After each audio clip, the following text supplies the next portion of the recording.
여러분 안녕하십니까? 벤자민의 공식 포착입니다. 만나서 반갑습니다. 오늘 SKC 주가가 정규장에서 7.41% 상승했습니다. 지금 보시는 화면은 신주인수권 증서 이 하루 동안의 거래량과 이 주가 변동폭입니다. 오늘 53,300원에서 끝났어요. 대체적으로 신주인수권 증서 거래되는 첫날에 거래량이 좀 제일 많은 편입니다.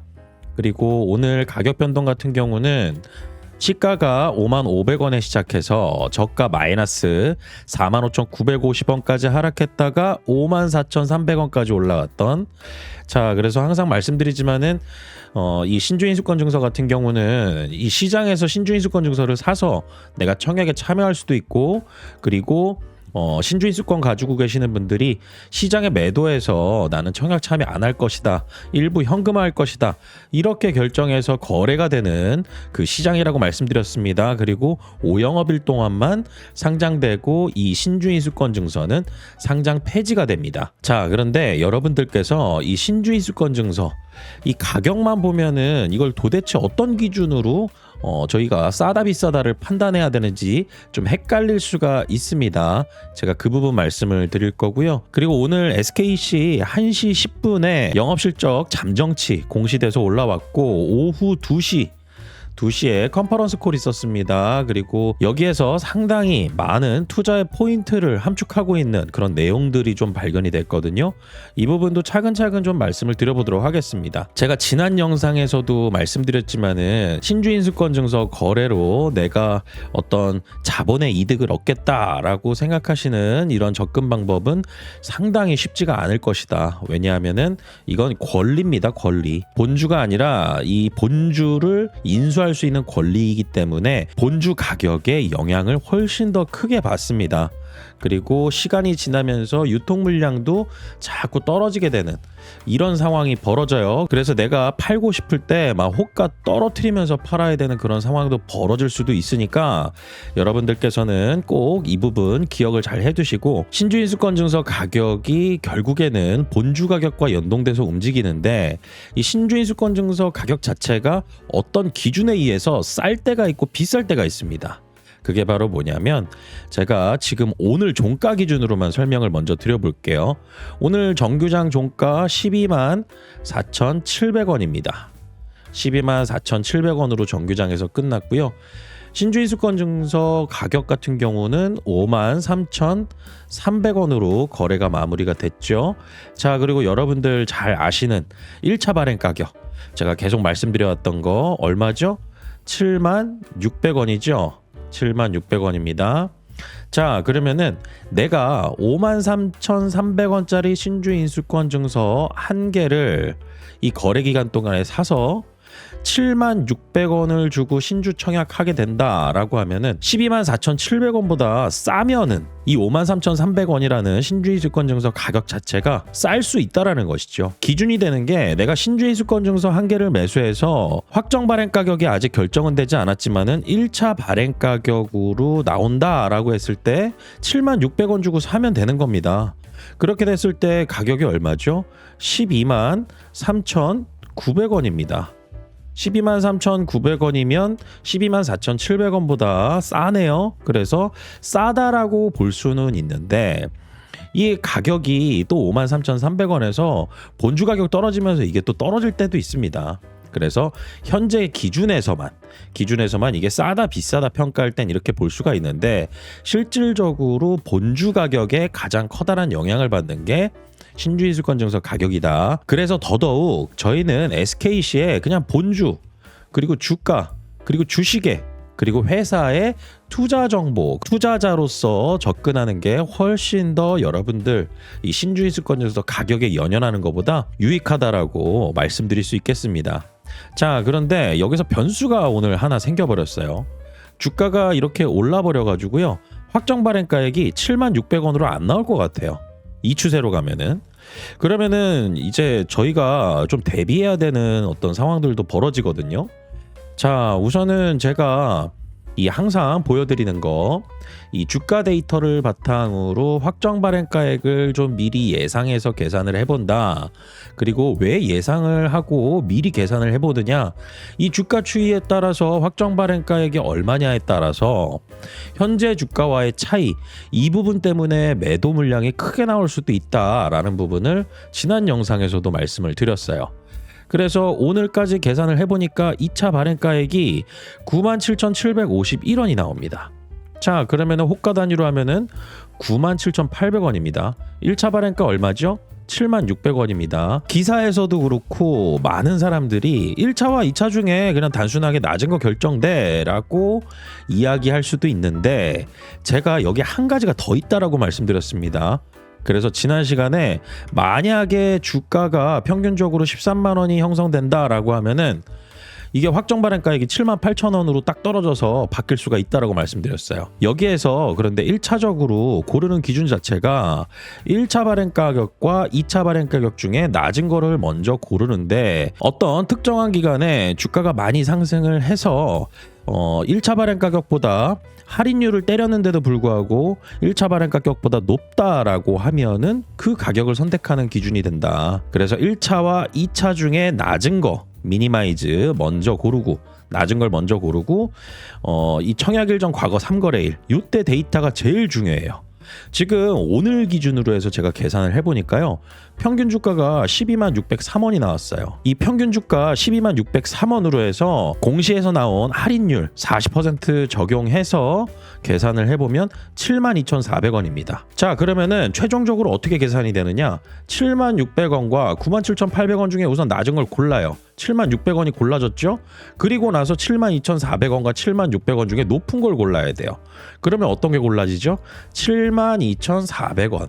이게 확정 발행가액으로 결정이 될 수 있다라는 거죠. 그렇게 됐을 때 오늘까지 최종 조달 금액이 8,490억, 약 8,500억 정도. 그 이전까지 얼마였죠? 8,280억 정도 됐죠. 이 주가가 변하고 발행가가 변하면서 조달하는 자금의 규모가 또 늘어나는 이러한 상황이 벌어질 수도 있다. 그런데 여기서 더 중요한 게 하나가 있습니다. 그게 바로 뭐냐면, 시장의 주가가 124,700원인데 확정 발행가액이 72,400원으로 나온다라고 하면은 시장 가격보다 약 41.94%, 42%에 육박하는 싼 주식이 대량으로 발행이 된다라는 거죠. 이거 시장에서 어떻게 생각할까요? 공시 나오고 나면. 저는 이런 걸 좀 미리 좀 생각을 해봅니다. 대체적으로 하방 압력이 좀 생기는 편이에요.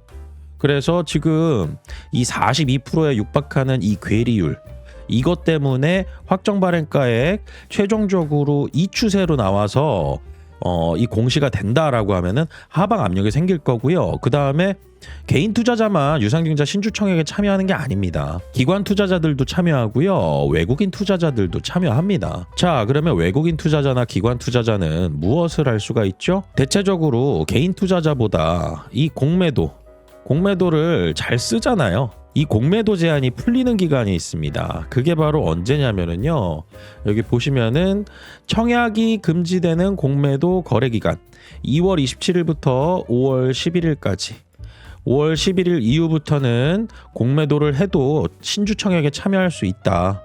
그래서 기관 투자자나 외국인 투자자들이 이 공매도 거래 기간 풀리고 난 다음에 공매도가 급격하게 늘어나는 이러한 행동들을 할 때가 있습니다. 그런데 대체적으로 그러해요. 일반적으로도 잘 하는데, 확정 발행가액이랑 시장의 주가와 발행가, 이 차이, 이게 크면 클수록 더 그렇습니다. 그래서 여러분들께서 이런 부분 관련해 가지고 단기적인 대비는 좀 해놓는 거, 이 부분은 저는 중요하다라고 보고 있습니다. 그래서 확정 발행가액 예상치는 앞으로 굉장히 예의주시해서 봐야 될 그런 변수가 될 것이다. 저는 그렇게 보고 있습니다. 투자 관련해서 여러분들께서 저 벤자민과 함께 투자를 같이 해보고 싶으신 분들, 제가 장중에 브리핑해드리는 내용, 그 다음에 앞으로의 계획, 투자 전략, 이런 부분들 공유드립니다. 그리고 결정적으로 추가 매수나 아니면 매도 의견, 이 부분에 대해서 타이밍을 잡아드려요.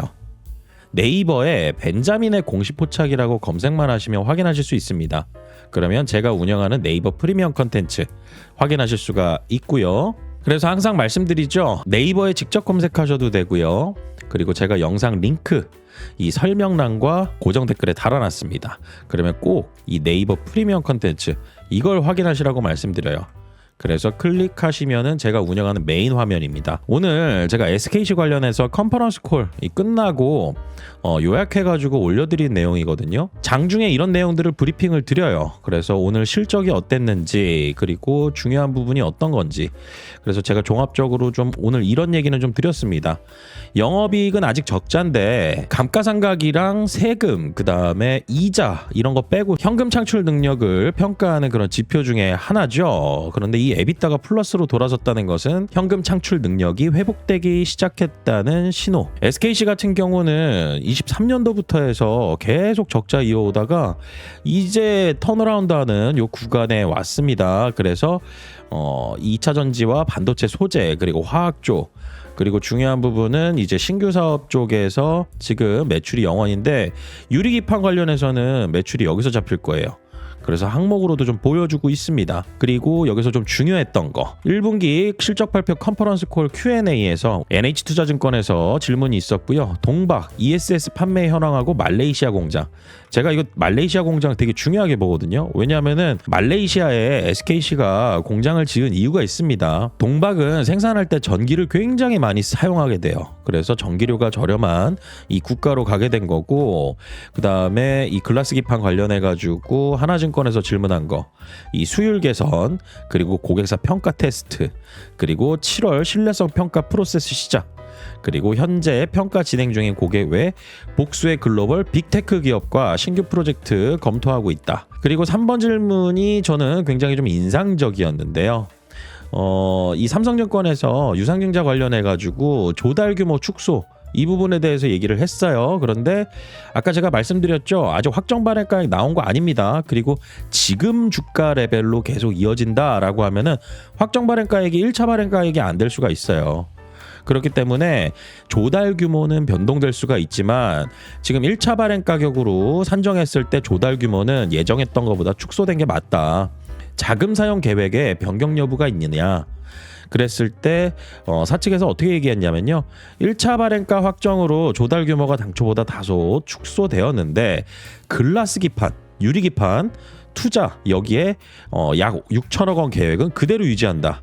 부족분은 부채 상환 규모를 줄이는 방식으로 대응할 거다. 돈을 얼마 조달하던 간에 글라스 기판 사업에서는 그냥 추진한다라는 겁니다. 예정된 계획대로. 회사 측 입장에서는 얼마나 사활을 걸고 하고 있는지 이 부분에 대해서 좀 알 수 있는 내용이었습니다. 그리고 추가 유상증자 계획 없음을 명시적으로 확인했다. 제가 그래서 이렇게 좀 썼어요.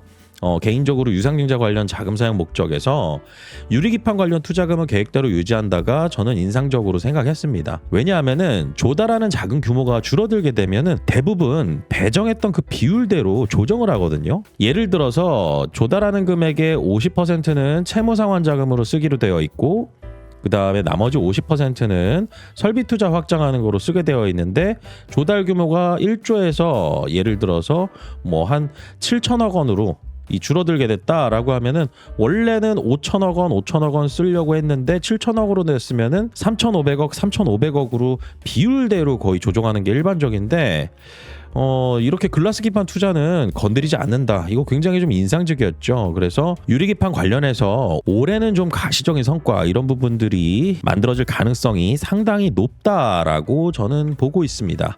그래서 이렇게 글을 올려드리는데 실질적으로는 이렇게 모니터링을 해드리다가요. 제가 매수와 매도에 대한 의견을 드립니다.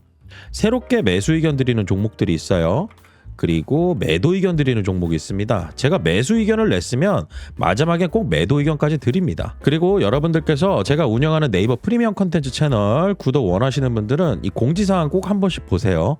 제 속에 나와 있습니다. 저 같은 경우는 제도권 금융기관 출신이고요. 그 다음에 증권사 자문사 거쳐서 2011년도부터 24년도까지 금융투자협회 금융투자 전문 인력으로 등록되어 있었습니다.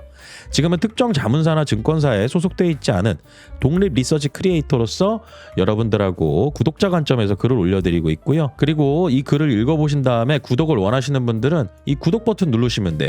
스마트폰도 똑같이 구동이 되고 제가 글 올려드리면 여러분들에게 알림으로 갑니다. 자, 그런데 제가 올려드리는 이 컨텐츠 무료 아닙니다. 유료 컨텐츠예요. 제가 열심히 리서치하고 그 다음에 분석해서 결정적으로 제가 드리는 의견을 바탕으로 여러분들께서도 투자 판단에 참고하신다라는 거죠.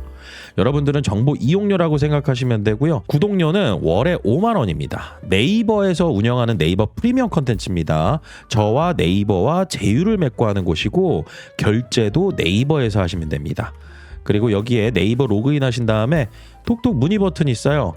이 문의 버튼 누르시면은요 저한테 다이렉트로 메시지를 보내실 수가 있습니다. 제가 구독 관련해 가지고 여러분들께 직접 안내해 드리니까요. 앞으로 저 벤자민과 함께 정보 공유 잘 하시고요. 좋은 투자 수익 기회도 잘 만들어 가시길 바라겠습니다. 오늘 내용은 여기까지고요. 저는 다음 시간에 또 찾아뵙도록 하겠습니다. 구독과 좋아요는 큰 힘이 됩니다. 벤자민이었습니다.